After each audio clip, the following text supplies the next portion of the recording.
मेडिस्टैंड। अपनी बीमारी को समझिए।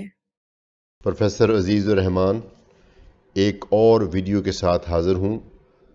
आज का टॉपिक है डायबिटीज़ और हार्ट। इनका बहुत ही गहरा ताल्लुक़ है। इतना गहरा ताल्लुक़ है कि किसी ज़माने में ये दुनिया भर में ये एक स्लोगन बना था कि अगर आपको शुगर हो गई है, तशख़ीस हो गई है शुगर, तो इसमें हार्ट के आगे इन्वॉल्व होने के इतने ज़्यादा चांसेस हैं कि यूँ समझ लीजिए कि हार्ट की तकलीफ़ भी हो गई है। इसको हम इंग्लिश में वो जो वर्ड यूज़ था वो था कि diabetes as coronary artery disease risk equivalent. यानी इसका मतलब सलीस ज़बान में ये है कि अगर किसी को हार्ट अटैक हो चुका हो पहले, तो उसको दोबारा से होने का ख़तरा होता है। और बहुत सारी वजूहात हैं जिसकी वजह से हार्ट अटैक होने का रिस्क होता है। जैसे किसी का कोलेस्ट्रोल ज़्यादा है, किसी का वज़न ज़्यादा है, कोई स्मोकर है, किसी की फैमिली हिस्ट्री है। लेकिन अगर कोई एक फैक्टर ढूंढा जाए कि जिससे मैक्सिमम चांस होता है किसी को फर्दर हार्ट अटैक होने का, तो वो होता है अगर उसको पहले हो चुका है। भले वो बंदा पहले हार्ट अटैक होने के बाद ट्रीटमेंट ले रहा है, प्रिकॉशन ले रहा है, फिर भी उसको उससे दोबारा होने का ख़तरा थोड़ा सा रहता है। तो जितना ख़तरा किसी बंदे को हार्ट अटैक के बाद दूसरा हार्ट अटैक होने का होता है, तकरीबन उतना ही ख़तरा डायबिटीज़ के तशख़ीस होने के बाद किसी को हार्ट अटैक होने का होता है। तो इसलिए diabetes as coronary artery risk equivalent का स्लोगन उठाया गया। बाद में ये पता चला कि शायद थोड़ा सा इसमें जिसको बोलते हैं ना मुबालगा आराई हो गई है। शुगर शुरू में तो नहीं, लेकिन अगर 10 साल की शुगर है किसी को, और 10 साल की शुगर का रिस्क यकीनन उसके बराबर आ जाता है। दूसरे लफ्ज़ों में, अगर अल्लाह ना करे आपको डायबिटीज़ हुई है, तो आज ही से अपने दिल का फिक्र करें, क्योंकि खून की नालियाँ अफेक्ट होती हैं शुगर में। ये मैंने पहले भी बताया था कि मेटाबॉलिक कॉम्प्लिकेशन होती हैं, माइक्रोवेस्कुलर कॉम्प्लिकेशन होती हैं। माइक्रोवेस्कुलर को हम कवर कर चुके हैं, जिसमें मैंने रेटिनोपैथी बताई थी, न्यूरोपैथी बताई थी और गुर्दों का मसला बताया था। आज से हम शुरू कर रहे हैं मैक्रोवेस्कुलर, जिसमें पहली बारी आई है हार्ट की। तो चूंकि शुगर कंट्रोल रहने से और शुगर के साथ और कई एसोसिएटेड इश्यूज होते हैं, जो शुगर ग्लूकोज के अलावा कई चीज़ें साथ साथ चल रही होती हैं, जैसे ब्लड प्रेशर है, कोलेस्ट्रॉल है, और कई चीज़ें हैं जो डायबिटीज़ का हिस्सा है लेकिन वो ग्लूकोज के अलावा हैं। वो चीज़ें चल रही होती हैं, तो उसकी वजह से खून की नालियाँ तंग होती हैं। तो जब खून की नालियाँ तंग होती हैं, तो इमेजिन कीजिए दिल की अगर नाली तंग हुई है, तो शुरू में तो कुछ भी सिम्टम नहीं होगी, कतन भी कुछ नहीं, आपकी नॉर्मल ज़िंदगी चल रही है, भाग रही है, कुछ इशू नहीं है। बाद में कुछ लोगों को ये होता है कि जब खून की नाली तंग होती है, तो जब आप बैठे हैं या कोई बहुत मिनिमल फिज़िकल काम कर रहे हैं तो कुछ नहीं, लेकिन यूं ही आप ज़ोर वाला काम करते हैं, और उस वक्त वो ज़ोर वाला काम मुमकिन है तेज़ी से सीढ़ियाँ चढ़ना हो, या थोड़ा सा वज़न उठा के, कोई गमला है, कोई बच्चा है, जो कोई पौधा है, को उठा के एक जगह से दूसरी जगह रखना हो, कोई संदूक खींचना हो नीचे से, पलंग के नीचे से, इस तरह का कोई भी काम, या साइकिल चलाएं आप और अप स्लोप चलाएं, ख़ास तौर पे अगर आगे से हवा आ रही हो, तो इन तरह की सिचुएशन में आपको दिल की दर्द होती है। क्यों होती है कि हमारी बॉडी को कुदरत ने एक निज़ाम बना के दिया है कि डिमांड वर्सेस सप्लाई।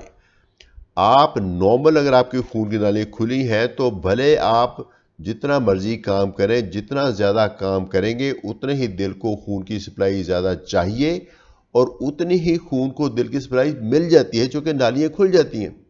लेकिन अगर नालियाँ तंग हैं, तो रेस्टिंग में तो ठीक है, आपको कुछ नहीं महसूस होता, लेकिन जब एग्जर्शन का काम करेंगे, दिल को ज़्यादा खून की ज़रूरत पड़ गई, दिल को ज़्यादा खून मुयस्सर नहीं हुआ, तो उसमें जो डिमांड और सप्लाई की रेशो ख़राब हो गई, तो इसलिए उस वक्त आपको दिल को खून की कमी महसूस हुई, तो वो एंजाइना होता है, पेन होती है।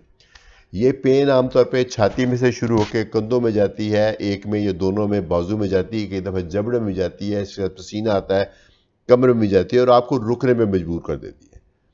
तो ये जो दर्द है इसको एंजाइना बोलते हैं। कुछ लोगों को ये एंजाइना होता है। एंजाइना कई दफ़ा बहुत देर तक चलता है, पता भी नहीं चलता, बंदे की ज़िंदगी चल रही होती है, बंदा ऐसे ही डिनाइल में रहता है कि नहीं थोड़ी गैस हो गई है, थोड़ी तेज़ाबियत हो गई है, लेकिन अल्टीमेटली पता चलता है कि ये दिल की एक्चुअली तकलीफ थी। तो अगर तो किसी को इस तरह की सिम्टम है, शुगर का मर्ज़ है, इस तरह की सिम्टम है, तो फौरी तौर पे अपने डॉक्टर से मिले। वो आपके डॉक्टर आपकी ईसीजी करेंगे और आपका ब्लड टेस्ट करेंगे और मुमकिन आपके एक दो और टेस्ट करेंगे, जिसको एक्सरसाइज टॉलरेंस टेस्ट होता है, थैलीम टेस्ट होता है, कि दफ़ा एंजियोग्राफी करानी पड़ती है, वो डॉक्टर डिसाइड करेगा।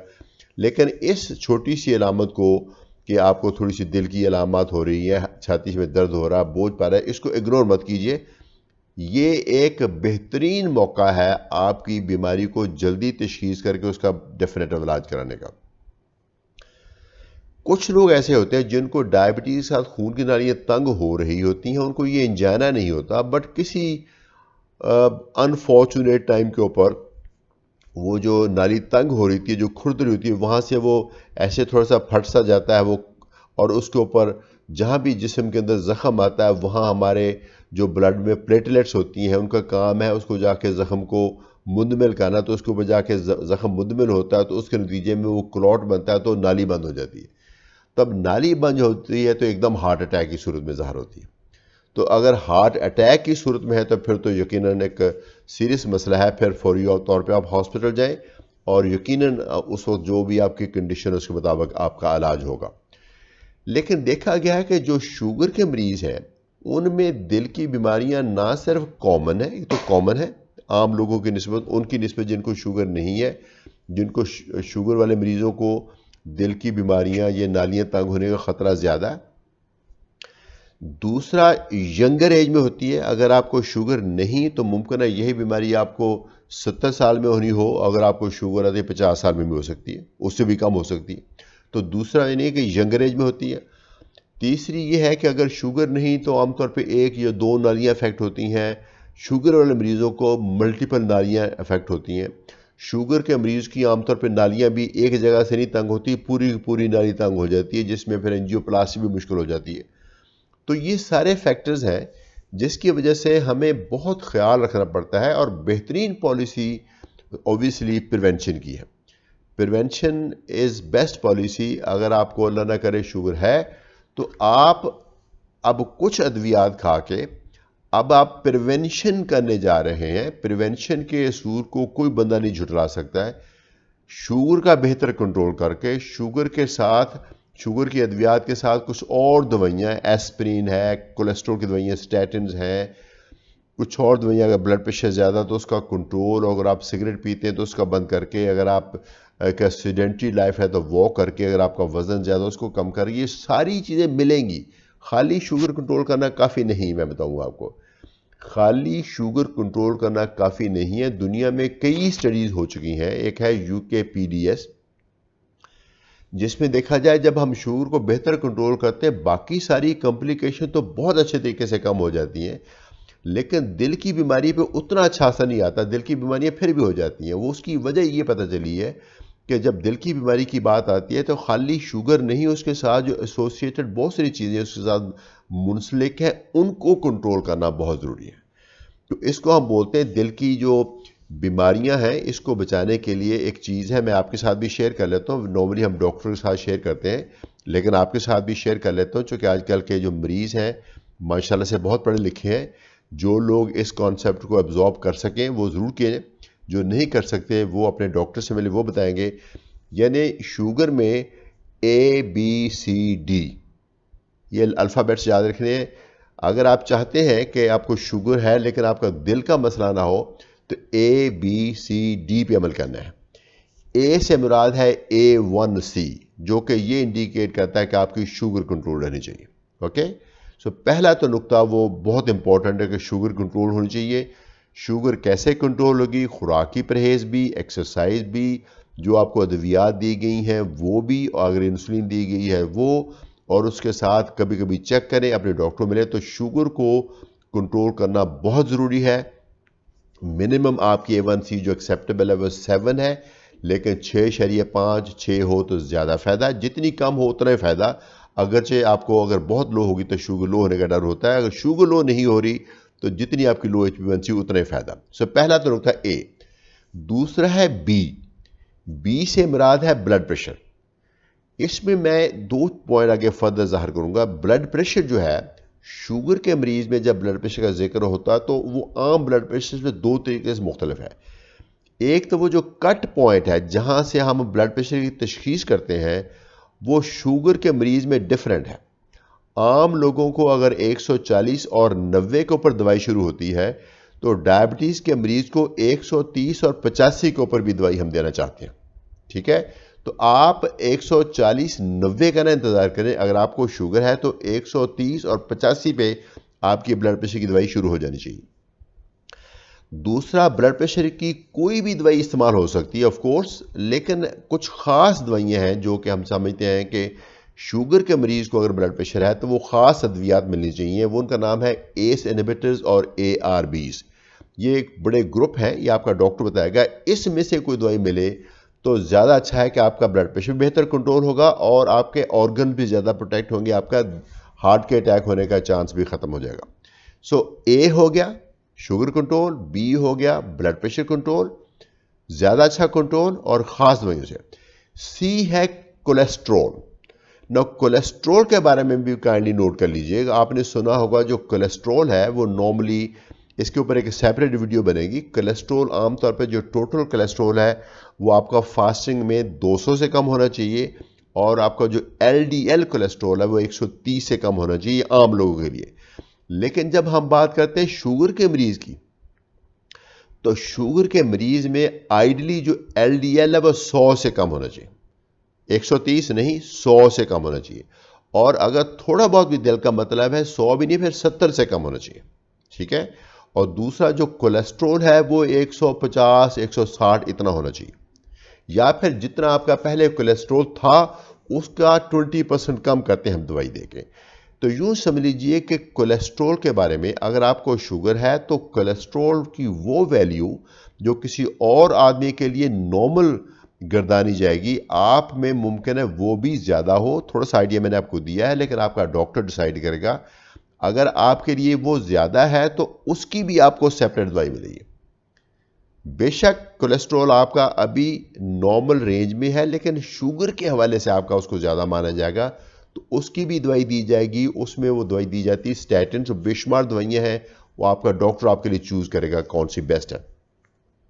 सो ए हो गया शुगर कंट्रोल A1C से, बी हो गया ब्लड प्रेशर और सी हो गया कोलेस्ट्रॉल। डी मैं समझता हूं कि एक दवाई है एस्पिरिन। असल तो नाम उसका एस्पिरिन है, लेकिन चूंकि डी से डिस्प्रिन के नाम से आती है तो मैंने डी सिर्फ कन्वीनियंट करने के लिए लिखा है, अगरचे मैं कमर्शियल नाम यूज़ नहीं करना चाहता। ABCD, डी से डिस्प्रिन है। यानी कुछ लोगों में शुगर के मरीज़ों में हम साथ में डिस्प्रिन भी देना चाहते हैं ताकि खून पतला रहे और अटैक ना हो। अभी लेटेस्ट रिसर्च ने बताया है कि डिस्प्रिन सबको लेने का नहीं फ़ायदा, लेकिन शुगर के मरीज़ ख़ासतौर पर अगर उनको ब्लड प्रेशर भी है, ख़ासतौर पर अगर वो स्मोक भी करते हैं तो उनका रिस्क से ज़्यादा, तो उनमें डिस्प्रिन या लोप्रिन या एस्पिरिन की कोई भी फॉर्म देना मुनासिब है ताकि उनका दिल की प्रोटेक्शन है।